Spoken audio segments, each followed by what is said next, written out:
Today I'm going to show you how you can tell if you have an anterior pelvic tilt.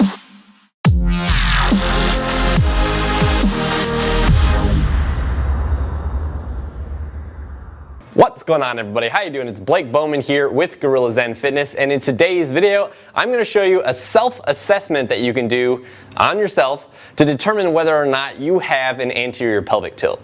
To begin, I decided to make this video because I couldn't even tell you how many times I started working with one of my private coaching clients, a new client, and they tell me that they have been doing anterior pelvic tilt exercises or exercises to fix their anterior pelvic tilt, and then I assess them and they don't even have one.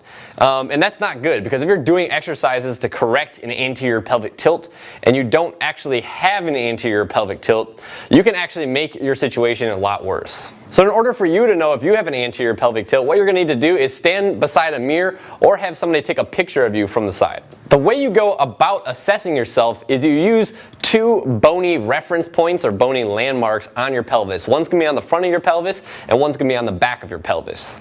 I'll teach you how to find these in a second, but the two reference points that we're going to be using are, one, the anterior superior iliac spine.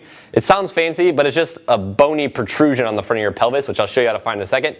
And the second thing is the posterior superior iliac spine. And that's a similar bony protrusion on the back side of your pelvis, which I'll also show you how to find. Alright, so with a completely neutral pelvis, which is not normal, mind you, the front of the pelvis, the ASIS, which is right here at the front, and the PSIS, which is right here at the back, they're going to be perfectly level with one another, sort of like a table. They're going to be completely flat. Now, completely neutral is not normal, because in a normally positioned pelvis, there's going to be about 7 degrees or so of an anterior tilt, and that is normal, and that's not considered dysfunctional. Now, once you go beyond 7 degrees of tilting, okay, so this is about 7 degrees, once you start going beyond that and the tilt angle increases, now you're getting into, dysfunctional anterior pelvic tilt, area, and you'd be classified as somebody with an anterior pelvic tilt.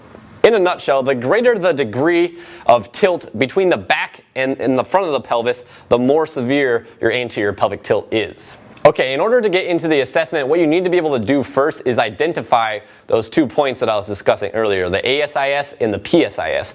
So that's what I'm going to show you how to do right now. Keep in mind that standing beside a mirror or having somebody put their fingers on your pelvis, or putting like little markers on your pelvis, or have somebody take pictures of you from the side, these are all things that help this process go along more smoothly. So let's start with the ASIS. Okay, so the ASIS is the easiest one to actually find. What you're going to do is you're going to put your hand in the side of your abdomen here, and you're going to find the top of your hip bone. This is called the iliac crest, okay? It'll be like a upside down U, okay?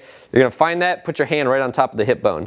You're then going to kind of follow this hip bone to the front of your hip until you come to a little bony point. It will be kind of sharp. Some people's are more prominent than others, but you're looking for a bony ridge right here on the front of that hip bone, and that's how you find it. So once you find the ASIS, you want to put something on it, like a marker, a post-it note, some tape, or have somebody put their finger on it so that you can see it easier. So now we're going to find the PSIS, and once we find that, we're going to look at the angle of tilt formed between the PSIS and the ASIS, which you just identified.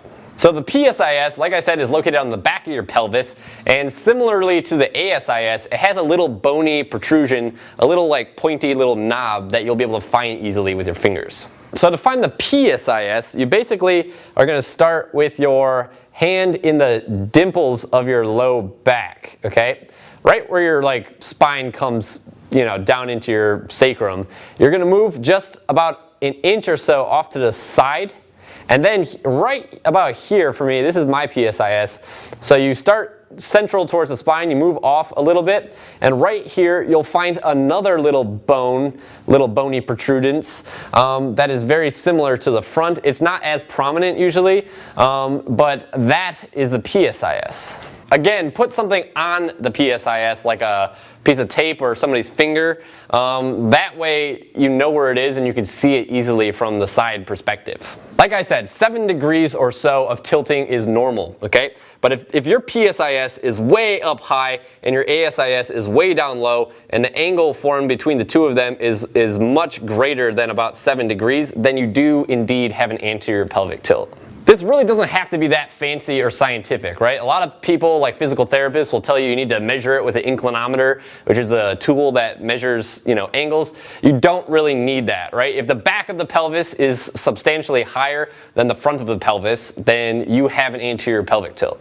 I really hope you enjoyed this video and you found it useful in identifying whether or not you have an anterior pelvic tilt. Now, if you've gone through this whole assessment and you found out that you are somebody that has an anterior pelvic tilt, then it's time to start fixing it right now. So I actually put together a free anterior pelvic tilt workout for you that will not only help you to correct your anterior pelvic tilt, but it will also really strengthen your core and your leg muscles. If you want access to that, basically all you need to do is click the first link in the description down below, or you can click this button right over here. What that will do is it'll take you to my website, you'll enter in your email, and I'll send you straight over to the workout. If you haven't yet subscribed to my YouTube channel, make sure you go ahead and do that over here. Also, if you want to see other videos that I've made about anterior pelvic tilt, then check this video out right over here. Other than that, I'll see you next time.